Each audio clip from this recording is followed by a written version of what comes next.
All right. We're live. So I'll pull up the screen as we wait for people to join and pour in and stuff like that.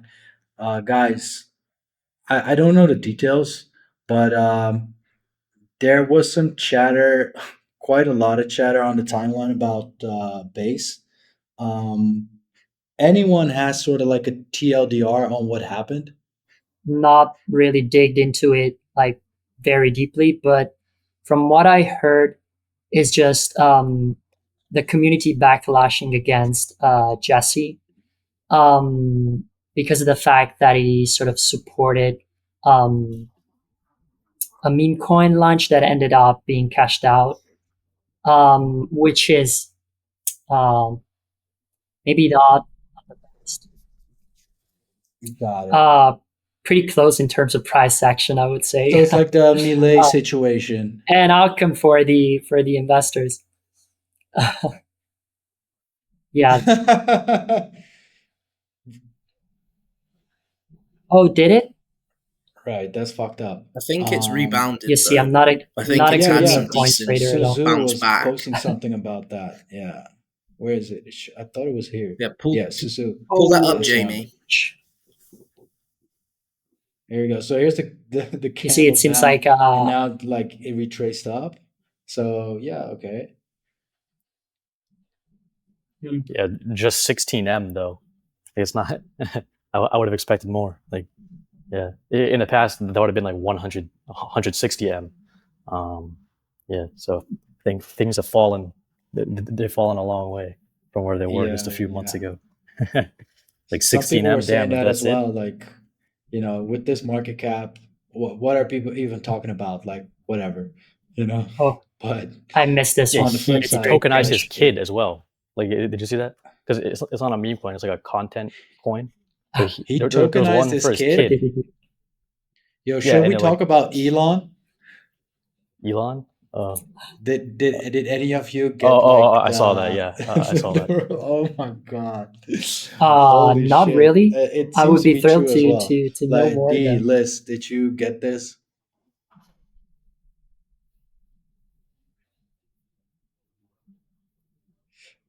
Okay, so there's like some crazy stuff online about like Oh Elon wow, this DMing is women wild. basically with a proposal to impregnate them. It was Yeah, Tiffany Fong, wasn't it? Yeah, yeah. Tiffany Fong. You Yeah. can look at the Poly Market account. I think that they have like, yeah, Yeah, I yeah, think yeah. they They actually get had like a market for it for like. Did they have a market for it for I guess whether or I not? heard yeah, that Yeah. he sort of yeah. There was a They had that organizes for his market. like a life while, right? in 15 Yeah, minute so it's interesting. 15 minute Yeah, sprints. he's leaving. He was maybe filling up the calendar. Yeah. You know, you got to be I efficient at like what where you you're Wow. going with this. do. That's crazy. Oh I, Morgan. Oh. yeah, it keeps the trend of tech bros simping for girls online going and going and going. Vast amount of money. We had the crypto bros Oh simping my over god. OnlyFans girls, and now you have Elon taking it just a step higher. Yeah, yeah, yeah. It's not a dub. It's not a dub. Um, All right. but all right, All right. fuck All it. right. Let's move on. We're supposed to be a serious show. um, all right, guys. Good to see I'll you kick it guys. off. Um, thanks for being here, Liz. And thank you to the audience for being here. It's market cap episode number 6 with Impossible Finance. Um, so yeah, every week we talk about what happens in the markets, market movements, recent events, trending narratives, and yeah, use that as a jumping off point for a deeper discussion and try to make sense of it all. So yeah, like I said, weekly show with guests and our Leia team members. We're live on X, we're live on YouTube, and this weekend it will be posted on YouTube as well. Um, so yeah, I'll shortly introduce myself. I'm Stefano. I'm Director of Institutional Services and your host and moderator for the show. Then we got Daniel, our research lead. and who's primarily focused on newsletters and token theses, but does a whole lot more than that as well. And then we got D, our analyst and panel contributor. And for our guest, we have with us Liz, research analyst at Hello, hello, Impossible Finance, mainly hello, focused guys. on the And thank you intersection for between DeFi and doing TradFi. great. Thank you for asking. Welcome, Despite Liz. the Hey, turbulent man. market How you conditions, doing? I feel I'm navigating quite well. And thank you for the warm intro. Yeah, that's awesome. Um, no, 100%. And actually, like, please tell us like a little bit more. It's actually a funny bit of like lore between our companies that former team members of ours are now team members of yours. So that's very cool. But yeah, please tell us like a little bit more about what Absolutely. Impossible So Finance does Impossible and is what an you do incubator and an specifically accelerator, but we at got a Impossible launchpad as our Finance. core product. So we've been doing IDOs in DeFi for so long. And throughout 2024, we also did a lot of node sales. What Impossible tries to do is just to add value to the good projects in the space that we curate the launches for. Uh, we're also investors, so we try to get aligned with the best team that we encounter in the space and support them with all of the means that we have to provide advisory services to the portfolio as well, and we try to build synergies between the companies and play strong DeFi playbooks. Um, that is what we do as well. As for myself, um, I would say I have a little bit of a background with programming and macroeconomics. Um, and like I mentioned, I'm a researcher for IF. I do a little bit of everything with them, but definitely my main areas of expertise would be traditional finance, DeFi, the intersection there. Just lately, I've been playing around with artificial intelligence a little bit, just working with RAG pipelines, just enough to tell that I'm um, just an amateur there. I wouldn't say I'm an expert, but it's yeah, yeah. That's about me. Fair. It's yeah, yeah. It's That's awesome. That's awesome. I mean, it's an interest that a lot of us naturally have. I think a lot of the researchers at our team are like very, very intrigued by everything that's going on in AI. And we covered. I think Daniel actually covered quite some AI agents and AI frameworks, things of that nature. Yeah, But okay, we actually that's just put out right. a recent pod with the ASI Alliance, so that's more. It's not the agent side of things, but more like the serious side of things, I guess you could say.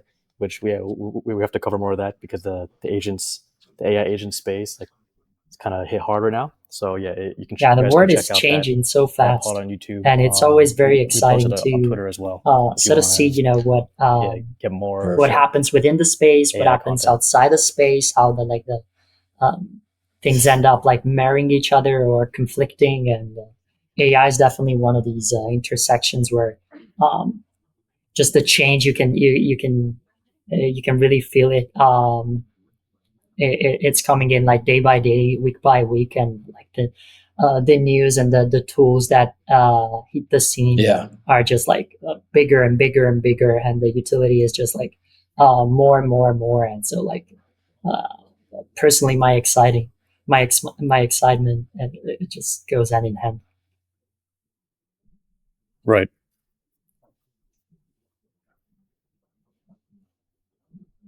Yeah, 100%. We exactly. I do. think in real We, life, I started seeing. I'll give an example. I started seeing like food delivery Oh wow! services and like restaurants using that Chat GPT action figure image generation thing, like in their ads. It's really common now.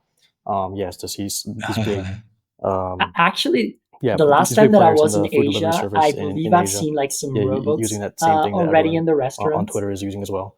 Um, I've never seen possibly, possibly not a really good one. to be Oh honest. hell Yeah, yeah! was it a hot pot restaurant?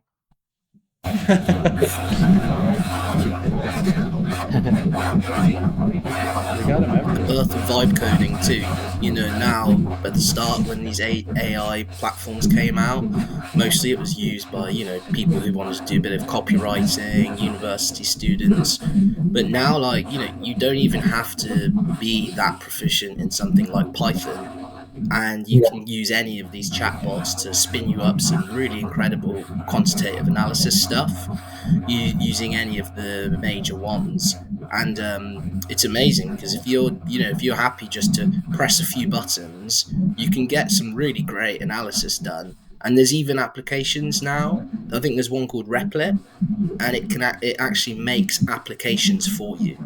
So you give it a whole description, build me this application to help me budget my finances, or yeah. some sort of dashboard, and it just goes and builds things in the background. So it's amazing to see AI. It's sort of doing all the things, making these big moves that I think that we all like kind of hope crypto would just do, but just as we're with still waiting on traditional that in some finance, respects, I think. AI and crypto will have their haha moment, I guess.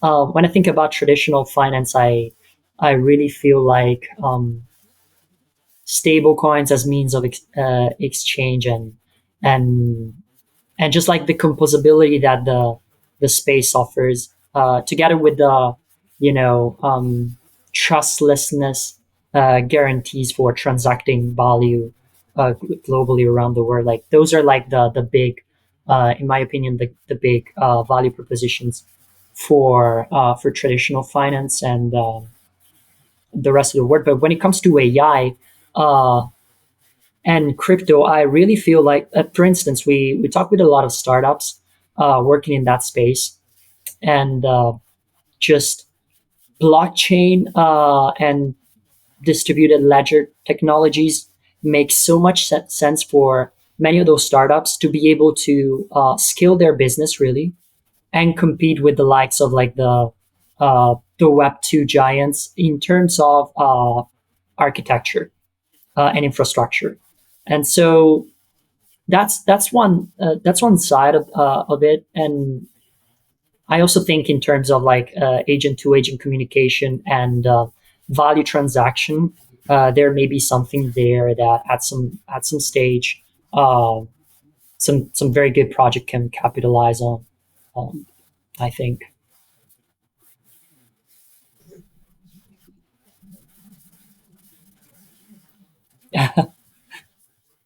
For sure, for sure. I mean, we're already getting into deep, guys. I want to backtrack a little. Yeah, no, this is great. I didn't want to stop you guys because like this is what this is what we're here for. Let's backtrack a little bit Yeah. and have a look at the current state of the market. Here we go. Let me pull up the tab, the heat map. Always lovely to see. Uh, Bit of a rainbow, as we say in poker. Awesome. It's holding up. Yeah, Um, guys. I What would do we say. make of this? Yeah. It's That's not bad. Like, I mean, you can look at ETH. They're shit in the bed. it's pretty That's pretty disconnected, bad. isn't it? Like Yeah, Sol between ETH Ethereum and pair Solana, definitely killed it Bitcoin. this week. Ethereum's been having like a real tough time. Me personally, like I told you guys already, I'm a big believer in the cypherpunk sort of values that brought me into the space. And it's been harsh to see Ethereum underperform for so long, and still to the day, um, it's quite tough. I heard that Yeah, I heard that there is a news Yeah, that is I can imagine. hitting the market. I am not 100% sure whether this is real or not, but um, I've heard from CNN that they're reporting that Trump was talking about raising the tariffs for China once again, and so I saw that the S&P 500 didn't react, uh, of course, like completely well to that, but like compared to like the dumps that we've seen recently, uh, I would say like this still looks like it's holding up.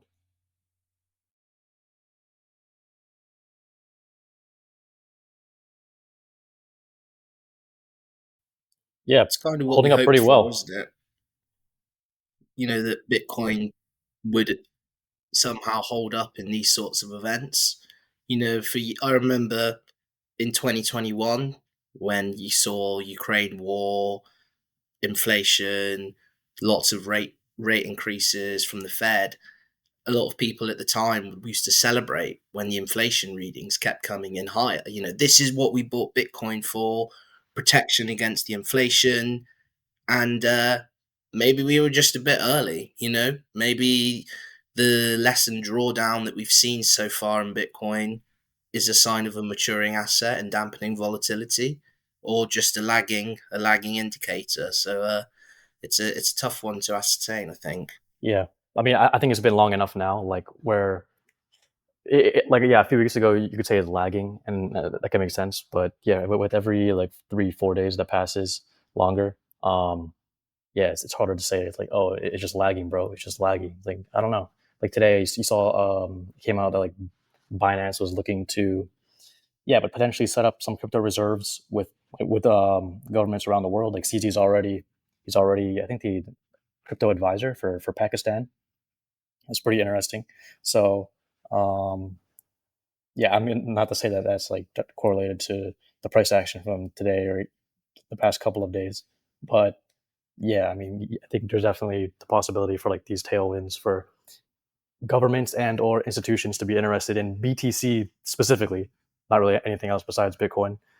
Even yeah, in this like kind of uncertain time, right? Like I think it was revealed that Russia and China had like a one-off oil trade that was denominated in BTC. Well, I'm not sure if that was confirmed or not, but I remember reading about that.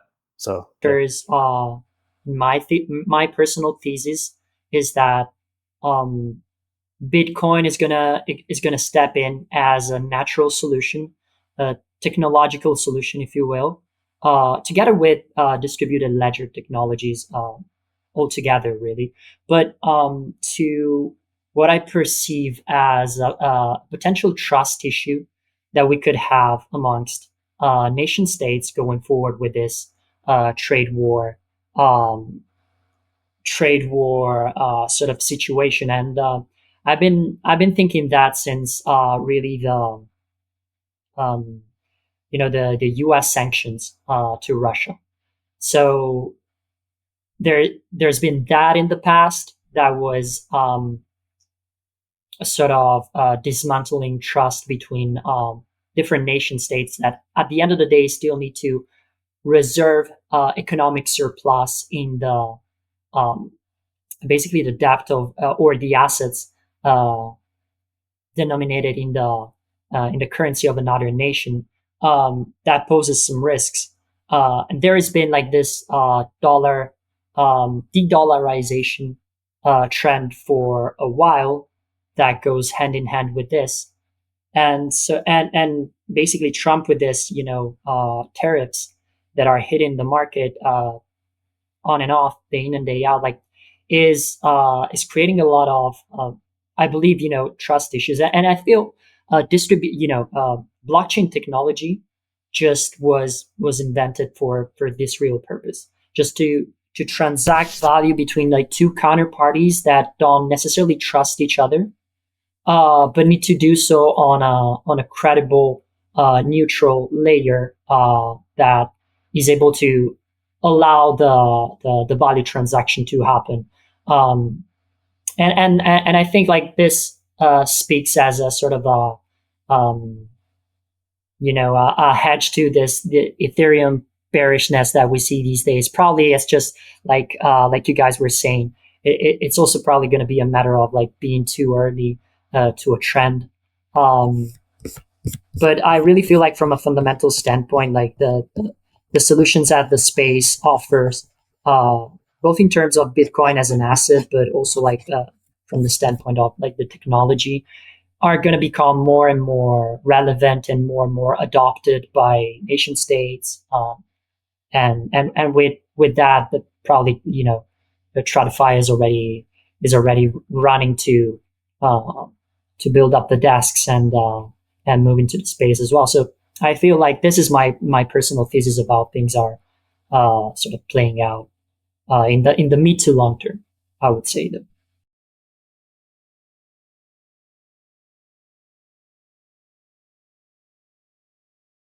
Yeah, I mean, it's already happening. I don't know if you're familiar with Project M Bridge. That's the thing. It's between China and um, some ASEAN countries, and then it extends to even like the Middle East as well, in the UAE, because that's where most of the majority of global trade flows through there, right? So I think between China and ASEAN, that's like the number one flow. Yeah, I think nominally it's the number one trading relationship in the world now since like last year. So they're already trying to move away from the Swift system and make their own thing, and they are using blockchain for it. Bullet point to my thesis. The fact though is that maybe in the short term where you have like the most amount of volatility from like the literally the regime change starting to happen, after all, like these are still risky assets, just if anything, even like by the nature of the fact that like the size of the market is not comparable to something like, for instance, gold. And gold also is such a not just very liquid as an asset, but like it's been around for quite a few years. So I feel like, me personally, the way that I navigate these conditions recently is I'm trying to stay sort of well uh, balanced and diversified into like uh, some of the assets that make sense in my personal thesis, and gold is one of these, because it's just another one of those solutions to the same problem. It's just probably not going to be as good of a solution, because like I guess the reason why we went off from the gold standard was just because of the fact that um, it doesn't really provide any trustlessness guarantees. Gold, can be deposited into a vault, and people can betray promises when it's the time to sort of, pull it out of the vault, in a sense. And it's got some problems, like the transferability of gold isn't the same as that of a digital asset that can flow around the globe in the span of a second. But at the same time, when it comes to just safety and scarcity of the supply, perceived safety and scarcity of the supply, I think gold is definitely catching a bit right now, and I think it makes sense because essentially, the nation states balance sheets need to sort of hedge the risk of these treasury markets getting more volatile, and also fiat currency getting sort of a hard time going forward.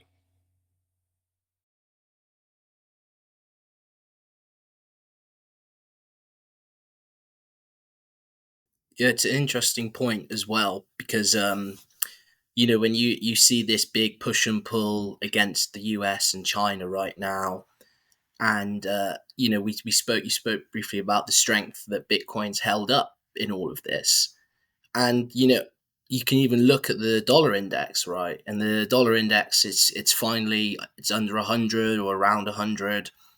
And so, I guess maybe one point is that maybe one of the reasons that we haven't seen one of these tremendous nukes that we've seen in Bitcoin for so long is it because of the dollar index weakening, and is it amidst this big push and pull with China and the States that actually, you see this asset like Bitcoin really start to have its time in the sun. And so I think it's an interesting time either way. And ultimately, the more and more people lose trust in actions of governments, political actors, Federal Reserve, central banks, that's why we see these bids into gold.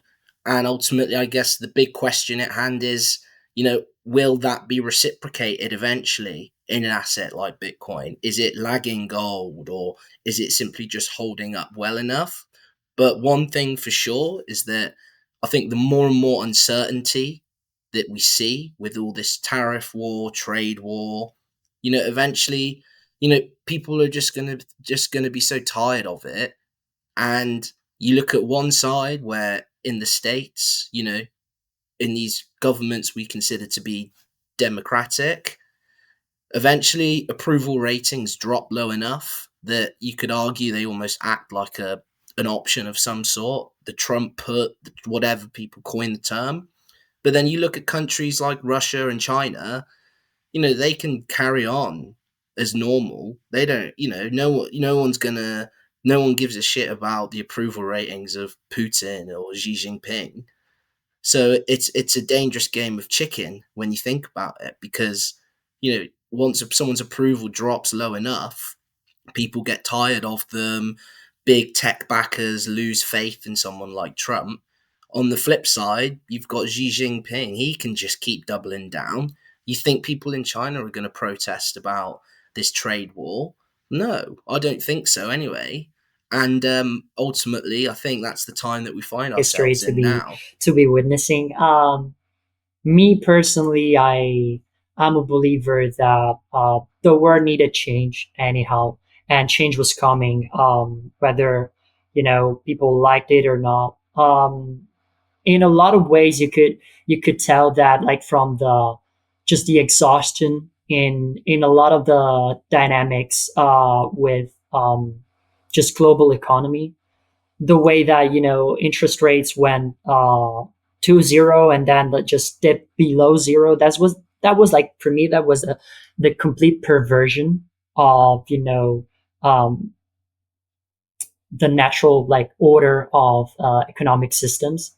And and indeed, like, from there, like, things started sort of unraveling, um, one event after the other. I feel like we ended up in a situation where, like, the US, um, wanting or not, we're about to face some very big issues with the amount of debt to GDP that they were holding, and the way that they needed to stay solvent on the high interest that were posed by the recent monetary policy that the Fed, again, I had to step in and operate. And I guess, I think I'm a little bit of a believer of the position that Ray Right. Dalio By also the way, is my has, audio okay? that things move in cycles, and also when it comes to political unrest and populism, or just societies, like, derailing. For instance, like, I see, like, in the U.S. they're called the deep staters. Maybe in Europe they're called, like, the bureaucrats. I think the word had become, like, very polarized, and sort of, like, the cards needed to be mixed up. And so I think it's like, me personally, from my perspective, I like to think that the volatility creates opportunities for the individuals that are sort of quick enough and have studied, put in the work to sort of follow the trends, understand what's going on, position accordingly, and always ultimately bet on themselves, and just uh, growing their skill sets, applying themselves to work. Because, like, even if the world is changing to this enormously rapid pace, and a lot of people will get left behind, it's always going to be a personal matter whether you're one of those persons or not. And so So yeah, this is to say that I'm a fan of change. I like change, um, and um, and I feel like I'm also a little bit of a supporter when it comes to not really just all of the moves that I've seen coming out of the U.S.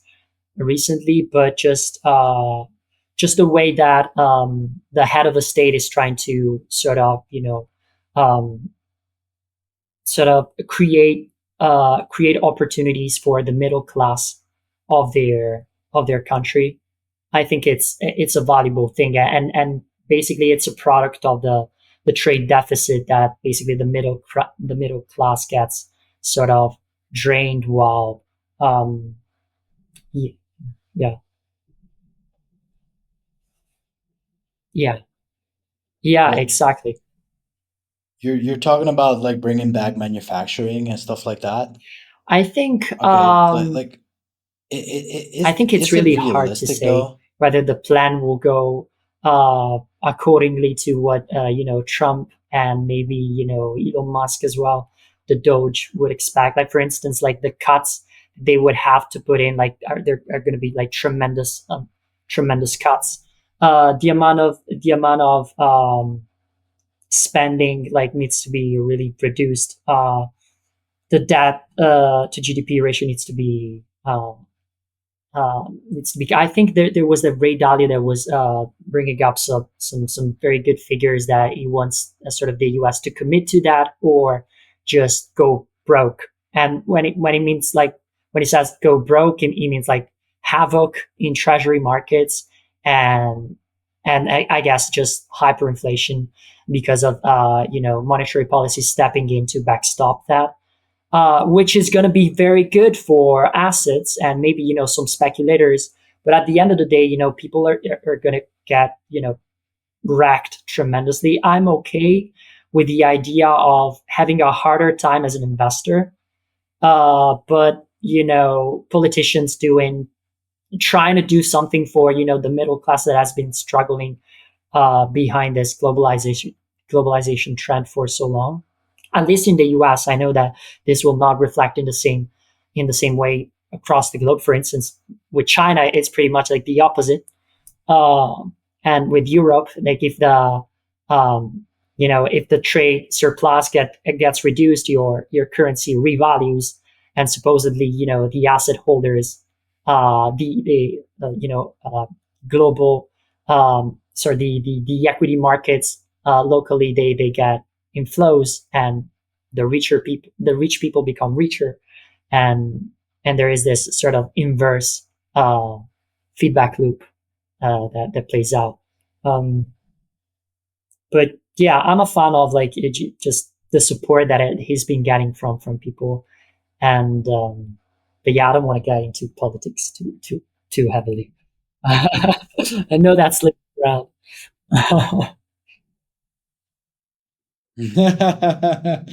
Fair enough. Fair enough. It's always a tricky question, but you're right. Let's. It's fair. We can stick to crypto. Um, I mean, okay, we were talking about gold skyrocketing, right? Um, if we're looking at, so I don't want to say like the equivalent of crypto, but like uh in crypto, but I mean like, okay, if we look at crypto, what is doing well, what's skyrocketing? I mean, outside of like a pretty big thing that went down earlier this week, which we'll talk about later. RWAs were doing well, very well, are doing very well. The other one is stable coins. Um, I think we might want to touch on that real quick. Sam from Frax also made an interesting observation on that. Um, Let me find it and pull it up. But yeah. Oh, I think I thought you were the one to introduce the topic, A bull but market I mean, for stable coins, here it is, but right? not as much as a bull market for Ethereum. That is that. So,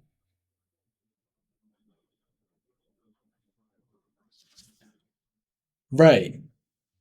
Which which is Not seems as weird weird, I because would it's sort of say, like the underlying tech that because stable coins ultimately are Ethereum like is starting to built get on. valued as a business for the revenue that it generates with fees, and because of the roll-up centric roadmap, basically Ethereum ended up forfeiting on a lot of revenue, and I believe the market sort of priced that in.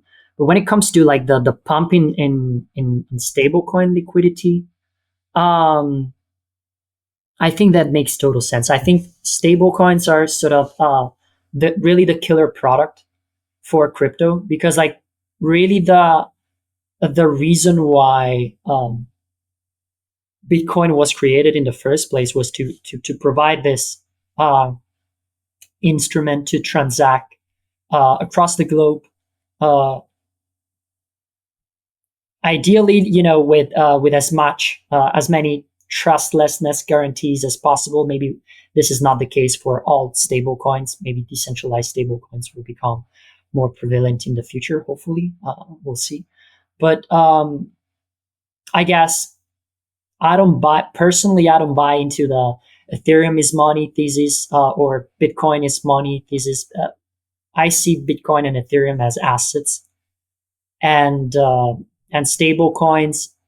When I think about them, I think they're a technology that is meant to sort of keep the peg against uh, a basket of goods that is, for the most part, what the rest of the world um, wants to trade against for the purpose of conducting any sort of economic activity in the real world.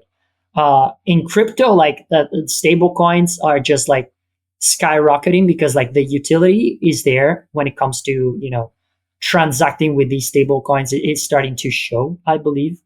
But also the yields. I think the yields are like the main driver of this trend, and there is just like so much that the space can do in terms of building capital efficiency and composability on top of these yields, and enabling uh, better returns compared to the risk-free rate, which is already very juicy at this stage, and with just not that much effort, like through the space, through the technology that the space offers. Uh, we're able to capture some uh, really good upside in yields these days in crypto. And I think TradFi is looking at that, and is getting increasingly interested in participating in the conversation, I would say. Yeah.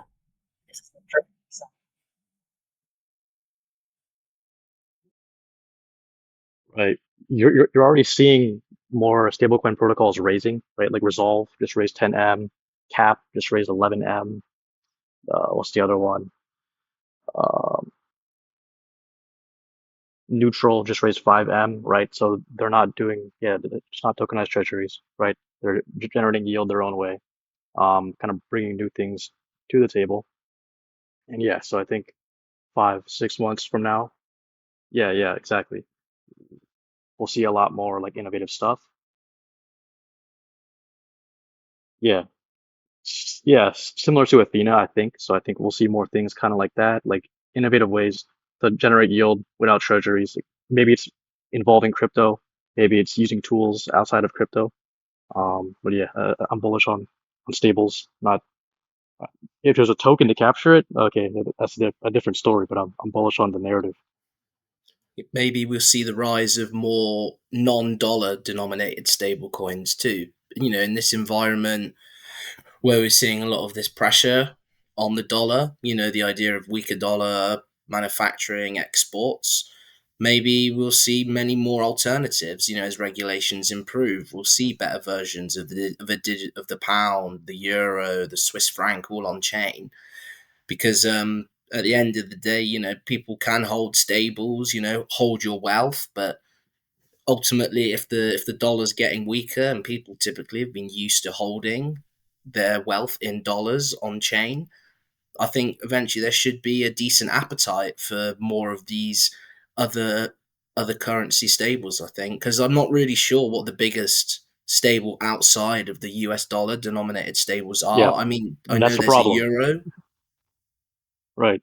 Yeah, yeah, that's the problem. Is like there is demand to leave the dollar, but there's no clear second choice. There's just like 10 things, right? There's a lot of trade obviously involves the yuan, Russian ruble, yeah, euro, British pound, but there's no clear like runner up. Like how I guess you can maybe say Ethereum is like a clear runner up to Bitcoin. Solana is obviously a clear runner up for an actual platform to like a venue for a blockchain activity.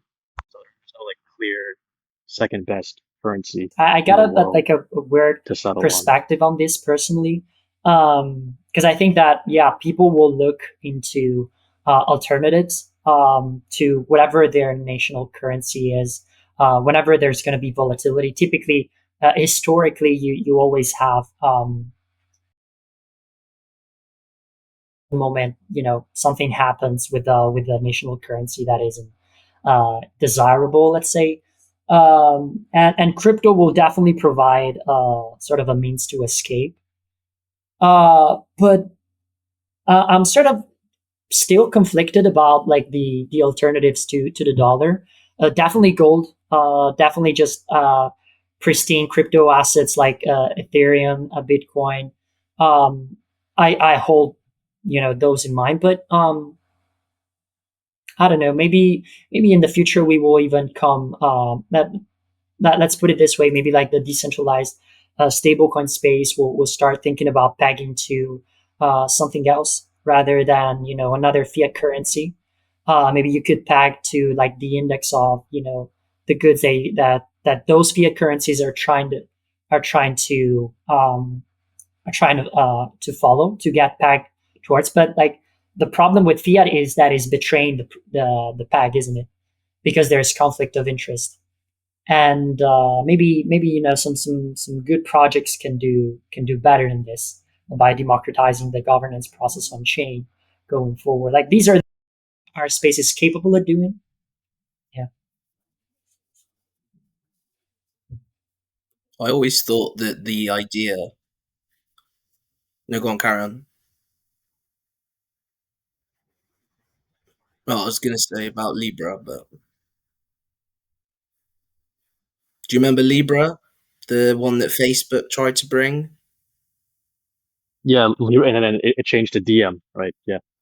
Yeah, it was a basket of different foreign exchange currencies that they wanted to encompass into one token.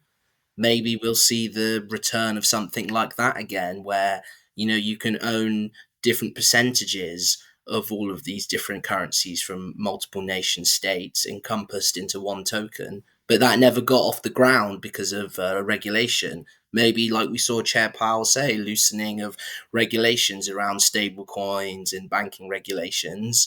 Maybe we'll see, this idea brought back into the fray again, because I thought it was a pretty good idea ultimately that you can have a basket of all these different stable coins or foreign exchange coins as a digital asset.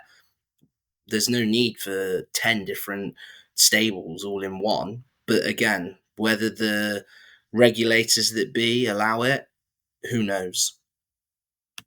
Yeah, I mean, the other way to do it is just trade in local currencies. So I think you'll see that, like outside of crypto, I think you'll see more of that. Just like if you're buying, some some commodities or whatever from Russia, like you just pay them in rubles, but you're not going to just like hold Russian rubles, right, as a reserve currency. So maybe there just is no um, dominant currency, and yeah, the countries that just trade the most, their currencies will be commonly held, but it's not like a reserve. And people, yeah, so like a separation from the store of wealth part of money, and then the medium of exchange, unit of account sides of money, where it's like different assets meet the criteria for that, right? So you have your trading money, and you got like it's kind of like you have your checking account and savings account, I right? think I think you might see I something think like the that. innovation in the space is definitely never going to stop, um, and it comes and goes. I guess with the VC funding and all of that. But I think the space is enough of an attraction to the creative, curious minds that will never fall short of creativity in the space. So who knows what the future holds? But for the time being, I think it's just like one of the ways that I'm using stable coins to stay well diversified and with my feet on the ground, sort of to navigate through this sea of red and volatility. Uh, yeah, gold for a good chunk, stable coin yields for another very good chunk because dollar denominated really, and I'm still DCAing into the the long term hardcore bags that I believe in. Um, um, oh, for sure, Bitcoin and Ethereum. I'm still buying Ethereum, What are those? but these days also hyper liquid. It's another one of those coins that I think is just a great showcase of the opportunity that the space has to offer in terms of capital formation and also community bootstrapping um, for any business that actually wants to build a useful product um, on top of blockchain technology for the sake of transparency, for the sake of just some of the USPs that the space has always offered, and I think Hyperliquid did a ton of things right. Some people argue that it's not like very decentralized, the chain, and while I believe that's true, I mean like there are definitely going to be degrees of sort of different shades of gray when it comes to decentralization, and depending on the product, depending also on the customer base that you're trying to hit and target, I think those can make sense, and it's still a much better alternative the way that I look at it compared to some of the practices that we had, like the status quo that we had with, for instance, sexes. Um, I think just the transparency alone is a major step forward. So that is also one of the backs that me personally I'm DCing into, and another one is iPort, which is one of those. It's a portfolio company for Impossible, and it's one of these venues that I believe make a great showcase. Again, great Web3 native product made from very savvy individuals that actually come from traditional finance background, and that offers some of these USPs that the space has, and builds that value into the stable coin yields that are accessible to people through that platform. Me personally, putting my money into into it, and there are some like very, I would say, very sophisticated strategies and technologies that get applied to these strategies, like artificial intelligence, automatically rebalancing uh, allocations between basically the different pristine money markets. Yeah, yeah. So the automated leveraging. And have you heard of the recent? Have you heard of the recent new CT Holy Trifecta portfolio that's been coming through the ranks? So we've got Bitcoin, Hyperliquid, Yeah. obviously, as you said, and then the final part of the trifecta was obviously Fartcoin as well. Have you been DCAing I would never into do that that. too, Me just to personally, I satisfy do this not, trifecta that seems to buy have into broken like through? that type of that type of thing. Is not that I don't have sense of humor. I get the meme. I think it's funny. But I think we're at a stage in crypto where we need to, mature a little bit out of the um, of those, jokes, which are definitely, very funny. But um, I see a lot of problems with meme coins in the way that they have caused havoc throughout the space. They have cannibalized a lot of a lot of attention, where in fact a lot of the value gets captured by some personalities that most of the times are reprehensible, in my opinion. And so I don't like to get involved with that because of this. I like to just sort of, stay in line and put my money where also I think my vision of the word is, and I don't know, like meme coins. Um, yeah, maybe I'm a little bit of a boomer. Yeah, put your money where your mouth is. Right. I 100% agree with that. Real quick before we jump, we can keep jumping into this conversation. I just wanted to give a quick shout out to Just Z ETH. Like, I don't know who this guy is, but he's been putting out content like these last few weeks. He's been on a tier. Um, like yeah, breaking down like all the curators on like vaults. What was the other one? I mean, like stablecoin yields, like incredible, um, incredible.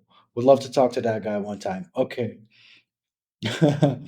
just needed to shout. That just really deserves a shout out there, guys.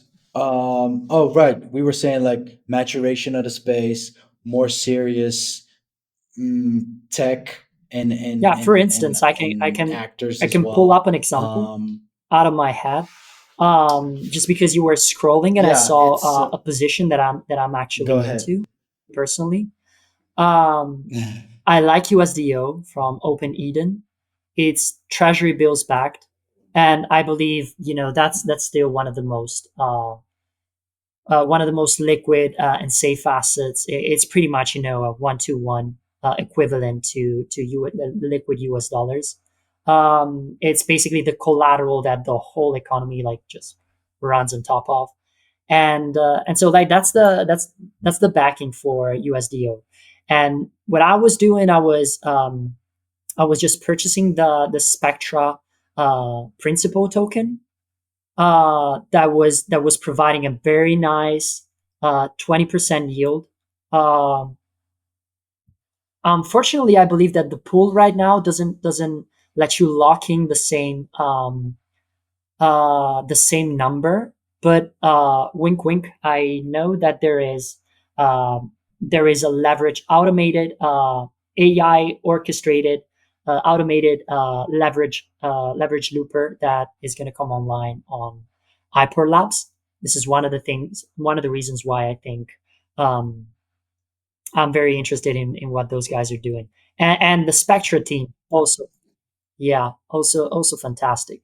Um, these are the kind of things An that I'm alpha. saying, like the TradFi people are looking with interest, like we're literally able to leverage up on these traditional finance yields in such a convenient way. uh Yeah. it really doesn't take a lot to go up with 4% average yields from treasury markets.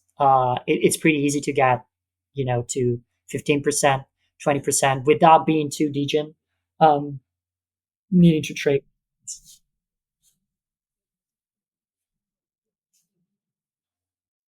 Yeah, yeah. So actually, I was curious about that. Like, how sustainable, like, I think is that really in the long this term? is the $100 million question.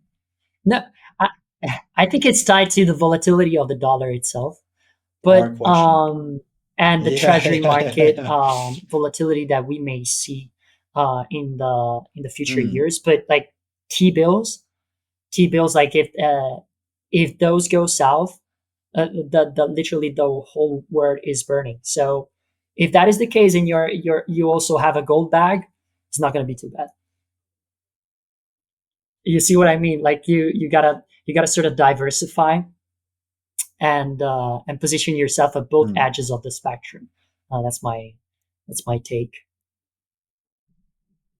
Yeah.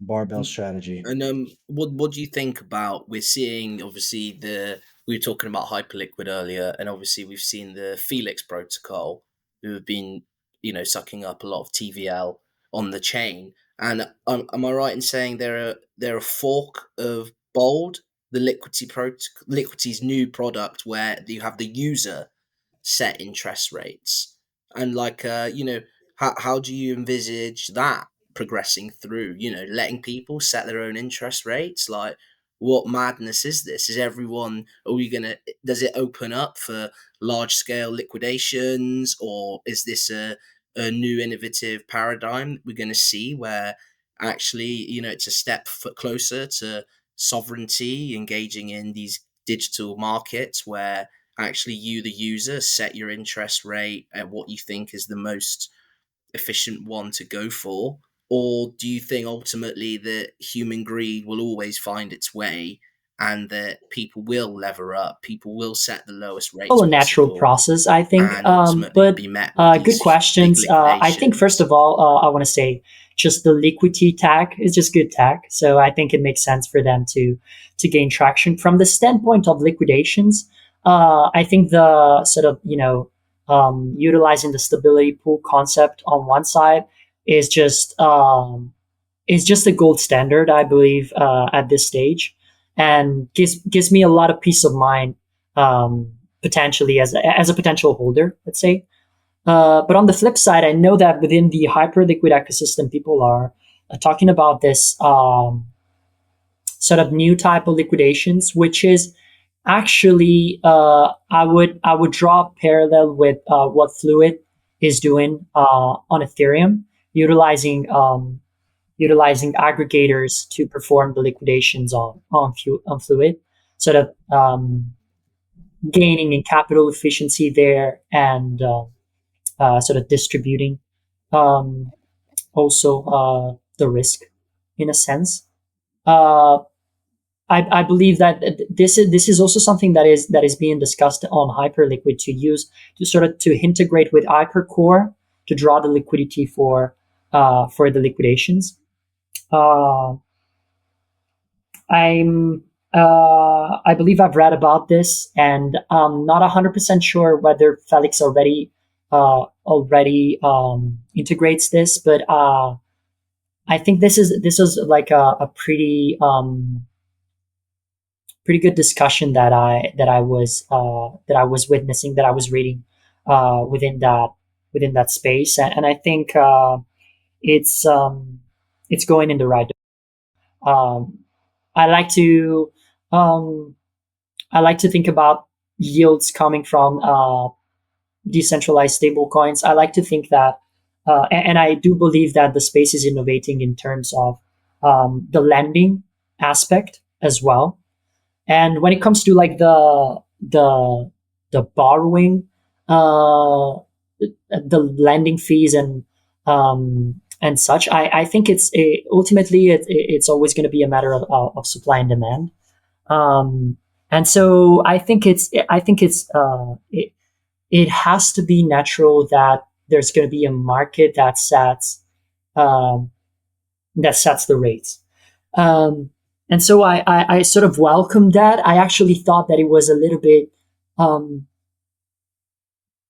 it was a little bit of an inefficiency to have something that was like fixed, because it didn't allow the necessary flexibility that supply and demand uh, need to have, like across the curve, sort of thing. Mm. So yeah, like that's my perspective, and I think Felix is just doing a great job overall. Yeah.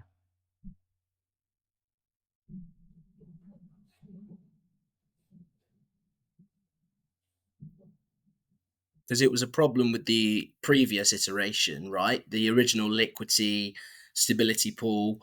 I remember, I think it was Tetranode or one of these guys famously, they bought ETH at incredibly low value because of stability pool liquidations. But then, as we saw Maker start to buy tons and tons of treasuries, they have the DSR rate, right? And then eventually we started seeing these mass redemptions happening, lots of people's positions being arbed between all these different mechanisms between Maker and the initial liquidity protocol.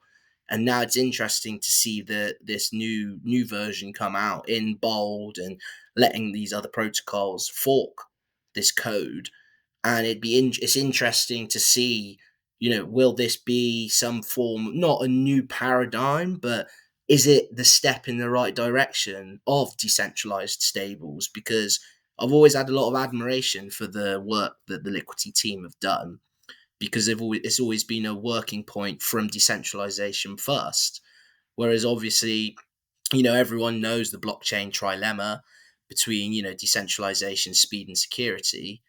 And some people then coined it into the stablecoin trilemma, right? Which is something we see right now. The more decentralized a stable is it going to be slower or less secure? On the flip side, you have these protocols with huge holdings of treasuries who, sure, they're bringing in this yield to their stable coin, but ultimately, there is that outside risk of, what happens if, suddenly these treasuries carry on with the extreme volatility that we see. And, I've always been a believer that if something's too good to be true, it often is. And this mass leveraging of all these crypto companies buying treasuries to create yield, is there an avenue where that Absolutely, can there are go definitely, like, south, where whenever we talk actually, about you know leverage, we and or what does that look or like in debt, your view? really, we talk about risks of liquidation, and I think it's just it's another natural component. I think leverage is just an instrument. It's not like good or bad inherently. Um, at the end of the day, I could make the same argument for risk. Life is risk. You got to take risk, but you got to take calculated risk. You got to do so in an informed way and in a responsible way. So I like to think that, like, the risks that I'm taking are calculated and not overly degen. Um, and when it comes to, like, leveraging up, me personally, like, to be more concrete, I think it really depends on uh, the level of risk depends on sort of the nature of the collateral, for sure, the risk parameters, the caps of whatever um, whatever strategy you're operating, the way that the oversight of the strategy is operated. I think it's also very important. 24/7 at this stage is basically mandatory, and I know a lot of these characteristics you can find in some good products in the space. Sure, there's gonna be a ton of times when you have a lot of experimentation, there are gonna be blowups, and I I think I think it's definitely bad when the Luna type of scenarios play out for people. But to like, I I wouldn't necessarily try to outregulate innovation out of being for fear of just blow ups. Um, I guess it's the natural process of just empirism, trying things out.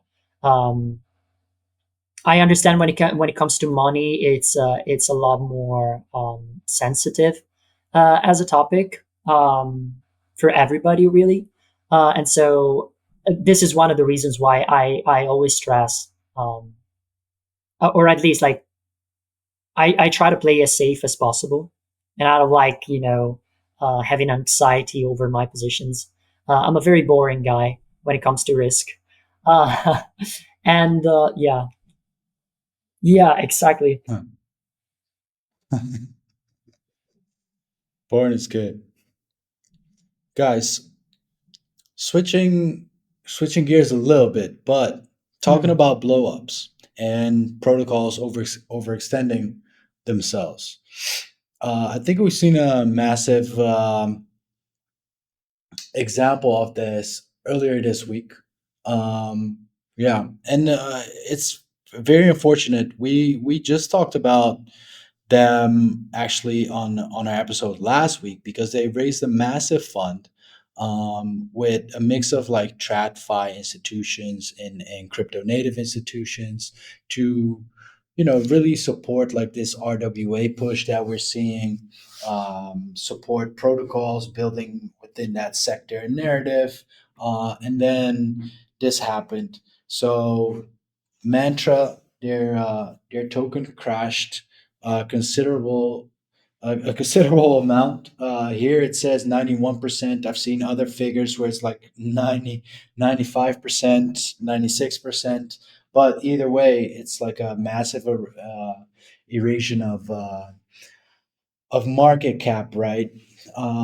Since then, everyone on the timeline has been scrambling a little bit about like what might have happened. Um, People were talking about like OTC deals and things happening behind the scenes that are kind of shady. The team selling off part of their allocations. Um, this guy, I'm not sure how to pronounce his handle, but let's say LTRD put out like a very interesting analysis. It's a bit too lengthy to get into, but I did want to share it here. Like he does like a basically like a minute by minute breakdown of what went down in his view. um, Really top notch work. But open question, like what do you guys think happened, and what do you think about this whole situation? Yeah, we talked about them last week. Yeah, as you mentioned, I mean, we had to like 108 million dollars. Like, yeah, it's a lot of money, so you gotta talk about them.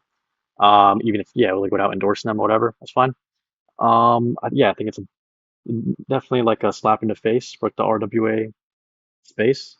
Yeah, because if you look at their announcement, like as you mentioned, it has a lot of TradFi institutions in like Asia and in the Middle East involved with Mantra. So it's like what's going to happen next time a dude comes to them with a pitch about RWAs, right? Like, are they going to give him a couple minutes to talk, or are they just going to be like, I'm good, man. So it's not good Get from out that of point my of view. office.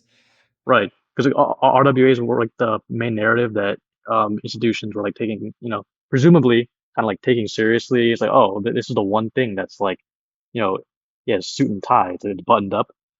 It's not degen like that in stable coins. So now it's like now it's kind of questionable, right? You have maybe the biggest player, right, in the RWA space. Not all of them have liquid tokens. This one did. There's a top 25 token. Like, it's a big deal, right? When it nukes 90%. So it's obviously not the same as Luna or something, but like there's not I can't remember another situation where like a top 25 token is, yeah, what market cap is that now? Like 500 M, right? What was Luna's? Go ahead. I was curious what Luna's position was at the time. Maybe like top five or something like It that. was But top 10. I don't know about top top five, but it 10. was definitely top 10. I mean, it's getting there. You know. Anyway, Yeah, but I Liz. mean, Montra was like people were kind of perplexed about it a little bit, like wondering why it was that high, and then you just chalked it up to like, oh, it's the institutions, man. Like, retail doesn't have enough money to pump this thing up that high, right? Like, just kind of like trusting that, okay, like these guys did their due diligence, like it's all good. It's just some, some guys in the Middle East or whatever that are bidding it. And yeah, I get kind of like Tron or like BNB, right? These massive market cap things that you just look at it and, kind of like give them respect. Like, okay, the crypto natives aren't really buying this stuff, but like some people are. And, you know, it, things can stay really high up for a long time. But I guess Montreux was not, it was not one of those. It was not an XRP. It was not a Tron or a BNB. Maybe they needed to pay their tax. Tax day came up in the States. Maybe they had some team members there who Maybe. fell short of their tax bill, lost it all in the meme coin Yeah. market. They're on Hong Kong though. But yeah, I don't know. I don't know what the situation was. Who I think Laser Digital came out and said like, nope, it wasn't us. So yeah, Wasn't I don't know. us. I don't know I what the mean, circumstances were that led to that. none of us know, right? And like that's not the analysis here. Like, yo, what happened? We're gonna we're gonna solve it. But more like, what's gonna, like you said, like what's gonna be like the blowback from this.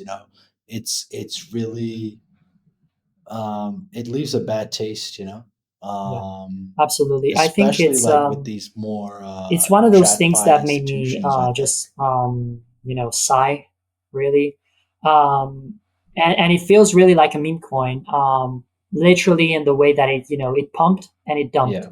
Yeah. Um, I think ultimately it's a problem of just distribution of the supply, because if something like this can happen, uh, it's a matter of like somebody cashing out, whether they're doing so through borrowing against the position, hedging out an OTC deal, or just literally dumping on sexes. Like, I think it speaks about like the sort of the hidden playbooks that are um, definitely a problem in the space. And I don't think like I found a lot of irony in the fact that the meme coiners were claiming they had a solution for this, where instead like they sort of perpetrated like the same exact uh, sort of the same exact type of like hyper speculative behavior that is that is basically like what you see painted in the chart. Um, and it really like just shows the nature of what's happening in the chart. Um, it goes up like an insane amount, and like somebody cashes it out in 1 second, because they just got a hold up way too much supply, and so the whole thing was an artifact, um, and or there was a problem of incompetence or greed, because at the end of the day, the liquidity that you have on exchanges, the liquidity that you have throughout DeFi, and the amount of distribution that uh, you know has, is something that a team should have sort of I wouldn't say like complete control when it comes to the supply, but you should have an idea. And if these kind of things happen, they're very bad for the space. And unfortunately, uh, it's always that case when like the reckless speculators do it at the expense of everyone.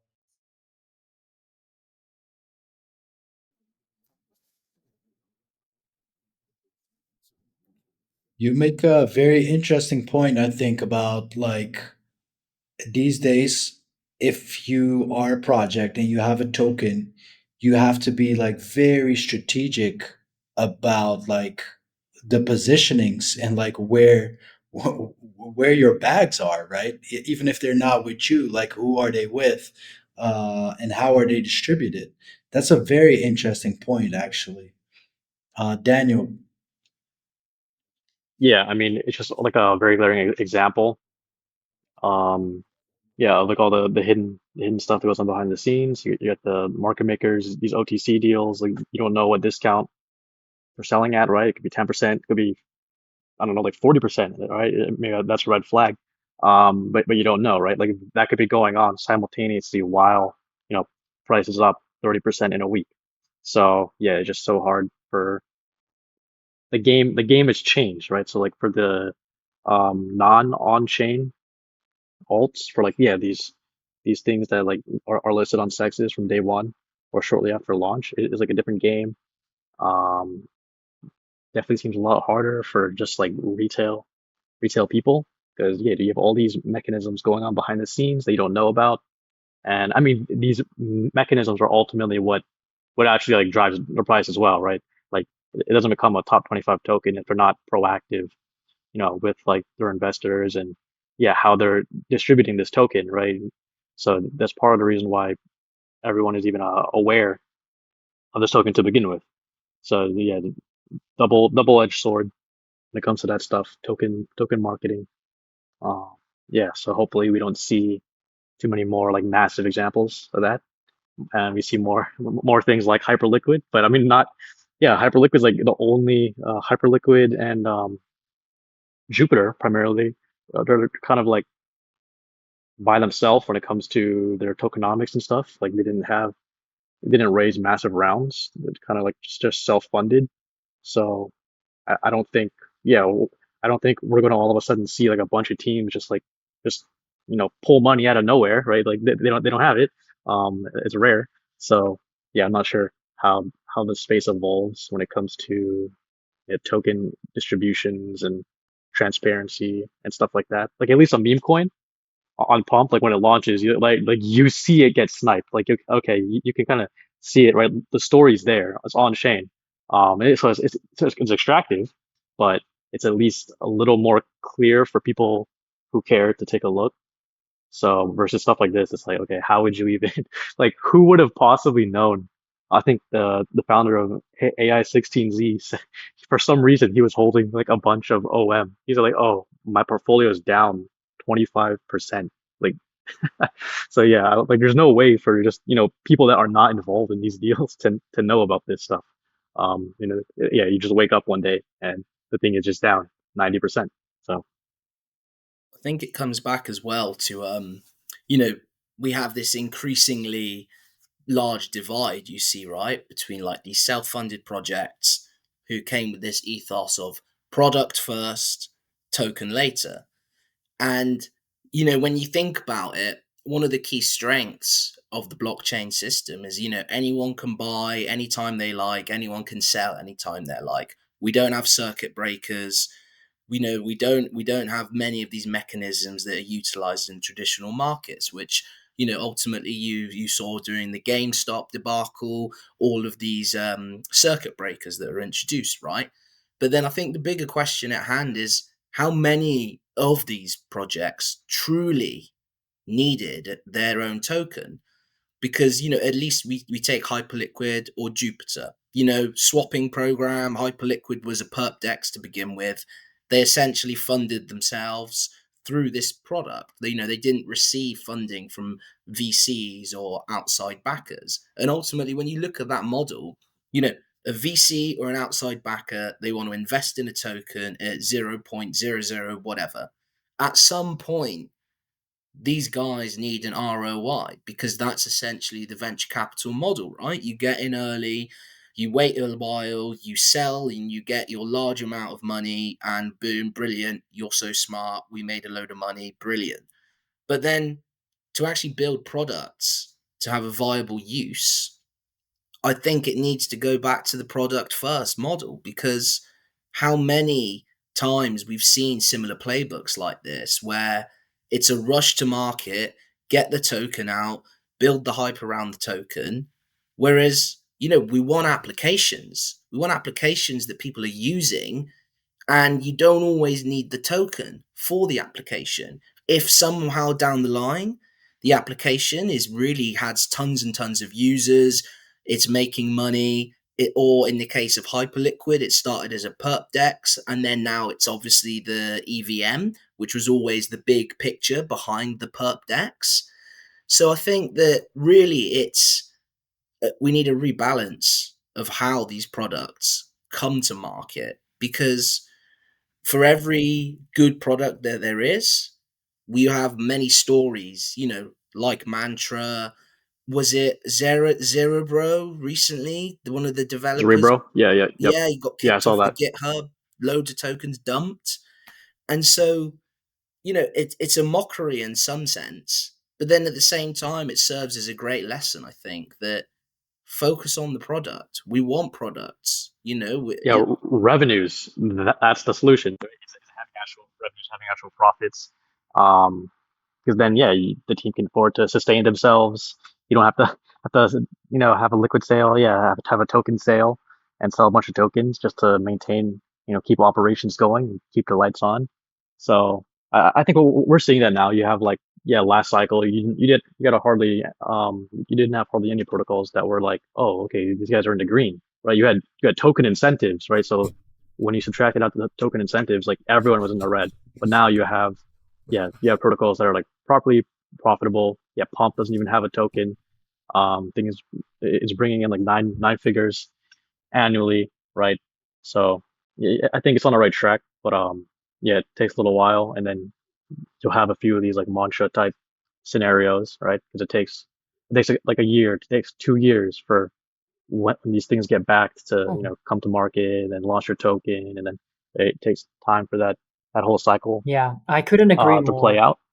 I But yeah, couldn't I agree think over more with time this, and it is getting better. I feel I wanna break a spear for the space as well, because I've been thinking about these issues for a while, and when it comes to fundamental value of a token, and definitely the revenue component is super important. And after all of these startups, they should be building businesses. Um, and the token needs to capture value. I think that will act as sort of a backstop in face of, like, all of these hyper speculative dynamics. If something is fundamentally valuable because you can discount future cash flow to the present day, that will get paid to the holders, it just doesn't make sense for it to go down like 99% over like a minute and a half. And the problem, though, that I want to, because I think it's a sign of maturity that individuals try to look to themselves, and the space tries to look within itself to sort of um, find the problems, call them out, and try to solve them. But there is also good. There was also like a very um, twisted set of incentives that was put in place by the previous sort of administration at the US SEC, that was just perverting these dynamics, where in fact, like, the good founders that wanted to give real value accrual to their token needed to be scared of doing so, because that was going to move the token more towards being seen as a security asset. While instead, and even right now, to be honest, like with the president of the United States, and this is one of the things that I definitely do not support. With the launch of a meme coin, or with the SAC, just I don't know if you heard, but just these days there was a news on the Decrypt that was literally titling, um, the SEC is discussing issuing an exemption to crypto startups that want to raise through NFTs. Of course, like, given the nature of the business that Impossible has, it was, yeah, you had to read the whole article to understand that the SEC was referring That's pretty to it's pretty funny. profile picture. Yeah, profile picture NFTs and Yeah, art that's so specific. collectibles, That's but like you know I think the space, like, for some, important parts, like the space needs some good regulation that has been completely lacking, and the regulators have only put incentives in place to let the reckless speculation go rampant, and instead like punish people that wanted to build fundamental value, because essentially this was the war that we fought, and it's just a matter of like the space doesn't have to give up on the you know the willingness to innovate, to make the world a better place, and to make finance more inclusive, and all of the good things that we are still supposed to do. So yeah, there is also a component of that, and I think it's worth mentioning. Um, I feel like at some point, like the incentives will get better also from Right. this standpoint, and people Yeah.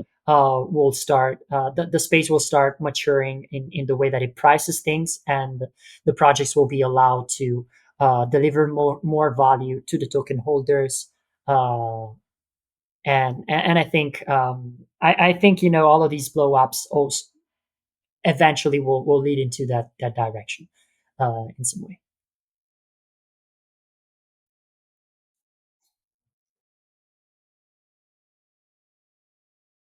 Yeah. Just to provide one last point, I mean, you're already seeing it get a little bit better. Like you had that the Stable Act draft, and yeah, it didn't allow yield bearing stable coins, right? So it's like, yeah, American stable coins cannot have, you can't provide a yield. And then obviously the exchanges or the issuers of the stable coin themselves are just going to take it all.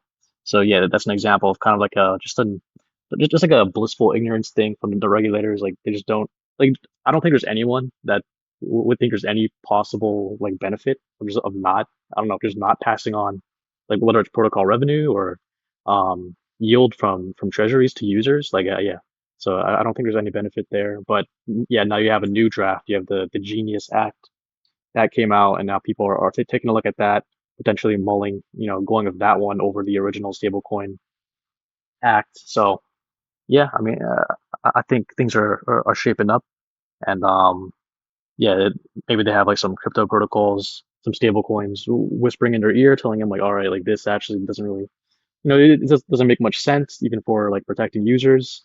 And then yeah, so they can go back to the drawing board and come up with something a little, yeah, a little better for the ecosystem as a whole. Let's hope so. Let's hope it will be an improvement. Guys, we got to wrap it up. And we close it out with our segment called Winners and Losers. We each pick a loss and a win from this week, which we think stands out. So, yeah, best performer, worst performer of the week. Um, doesn't have to be token or projects, can be meme coins, specific apps, chains, launches, events, anything goes. Um, D, why don't you go first? Yeah. So I'll probably say winner of the week. It's probably for me Hyperliquid. I think all of the development that's going on there, it's been really positive with the inclusion of these auctions for tickers. So far, it's managed to avoid like what we saw when Base first launched. When Base first launched, it was just flooded with all of these random tokens that didn't really have anything to them. And I think that the way that it's gone around developing a healthy ecosystem, it's a really admirable thing that they've done so far, and hopefully it continues that way, and we continue to see great applications built on top of this blockchain, away from this sort of sea of just valueless, nonsensical tokens. And then I'd say the loser of the week, it's hard not to say Mantra, right? Down so bad. Uh, what was seen as a safe-ish. RWA. We deal in real assets. None of this blockchain, fake token malarkey. We're going to tokenize everything, institutions, and actually, it was the same old, same old. Human greed got in the way. Dodgy deals got in the way. And ultimately, it's the same topic like I said last week. Remember last week I said winner of the week was crime, loser of the week was justice. Again, Again, in a yeah, sense, for they're the sure. loser, but as always, for now, crime prevails. Well, yeah, I was gonna say, like, mantra, like loss of the week mantra, but maybe even bigger loss is like everyone else in the RWA space, and even like maybe everyone in the industry, like even, um, yeah, it's definitely like a sad occurrence. Winner Um, of the week, I would say. Liz, why Yeah, don't you yeah, yeah. kick us off with I'm your always an winner of the optimist. week to Winner of lighten the Yeah, spirits? winner of the week for me is the iPro protocol with the new product. Good, good. You can also see it in the price action, really.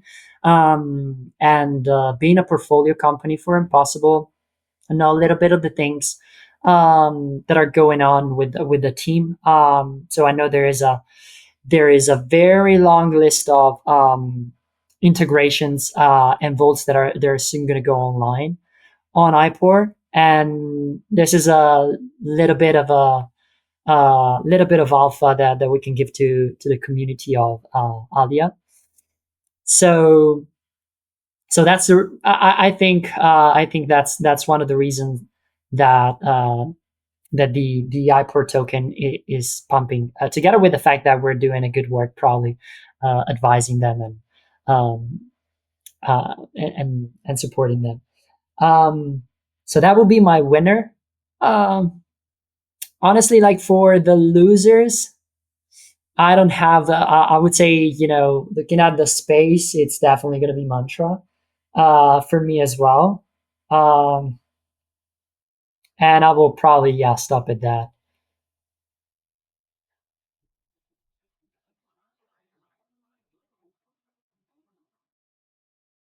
Yeah, we covered them a little bit.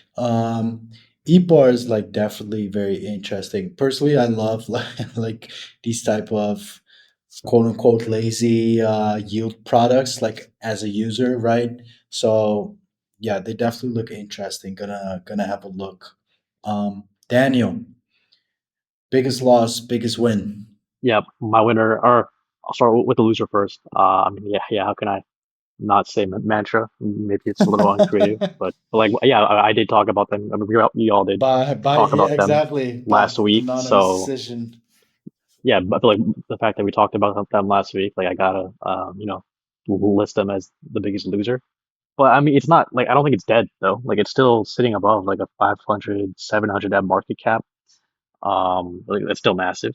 Like I mean, I forget what Luna was trading at. Like not to compare them because it's different. One's like an inherent um death spiral, right? Just in its mechanics, and the other is just people dumping the token. But yeah, I forget what Luna was trading at a few weeks after its big dump and how long it kind of stayed around. But I mean, I think it's possible that they could turn the ship around a little bit. Maybe they never trade as high as they used to, but yeah, just make it not like a complete wreck. And then my winner is going to be just Soul. I mean, yeah, you saw it on the chart. It's up a very solid amount, like 10% on the week. So pretty good. Yeah, I think not much else needs to be said. Like the price speaks for itself. Yeah, Solana. Okay, okay. Makes sense, makes sense. Um cool, guys. All right. Good to end it on a high note, all in all. It was a very interesting conversation with you, Liz. It was awesome, like having you on. There's so much ground we covered, right? From RWAs to U products, stable coins are killing it, as well as traditional gold. Um, so yeah, thank you for being here and joining us. And likewise, mutual. Um, say hi to our former teammate over there. And yeah, say thank you to Kelvin. It was awesome meeting him and making the connection. And yeah, we'll have you guys back on anytime. Um, also, thank you to the audience. Um, Thank you for tuning in once again. Um, we'll be back next week, same time, same place, X Live, 10 a.m. Eastern Time, every Thursday, in fact. Um, yeah, if you don't want to miss it, you can turn on notifications for a layer of research.